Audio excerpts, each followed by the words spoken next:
ఈ ఆలయ క్షేత్ర పాలకుడు హనుమంతుడు. ఎప్పుడూ గొలుసులతో బందీ. పురాణ కథలు ఏమిటంటే, హనుమంతుడి విగ్రహాలు కుర్చీని నిల్చొని భక్తితో చేతులు జోడించినట్లు చాలా వివిధ భంగిమల్లో దర్శనమిస్తూ ఉంటాయి. కానీ ఓ హనుమంతుడి ఆలయంలో అతడి విగ్రహం ఎప్పుడూ గొలుసులతో బంధించబడి ఉంటుందని తెలుసా? అవును.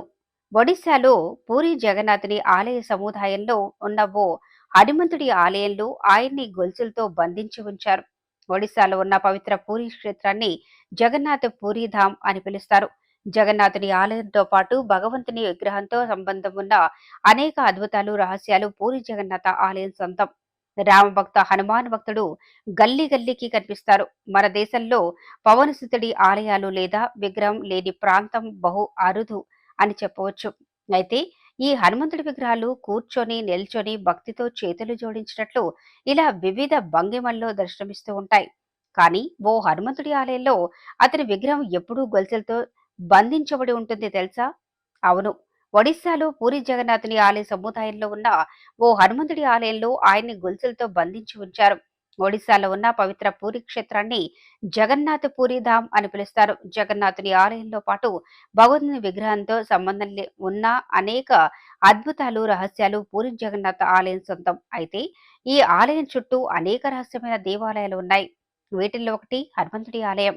ఈ ఆలయంలో రామభక్త హనుమాన్ విగ్రహం గొలుసులతో బంధించబడి ఉంటుంది.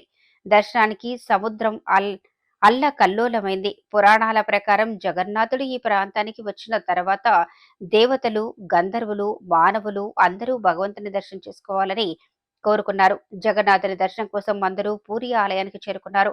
అందరూ జగన్నాథుడి దర్శనం కోసం వెడుతుండటం చూసి సముద్రుడికి కూడా ఆయన్ని దర్శనం చేసుకోవాలని కోరిక కలిగింది.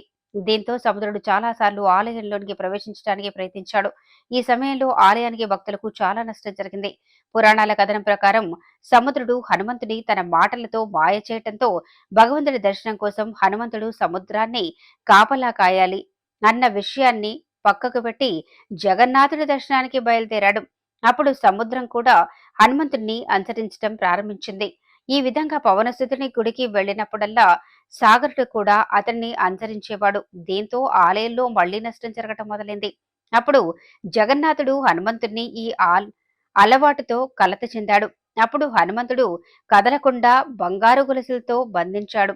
ఆ ఆలయమే ఇప్పుడు జగన్నాథపురి సముద్ర తీరంలో ఉన్న బేడి హనుమంతుడి పురాతన ఆలయంలో హనుమంతుడు అని అంటారు. నేటికి ఇక్కడ హనుమంతుడు గొలుసులతో బంధించి కల్పిస్తాడు.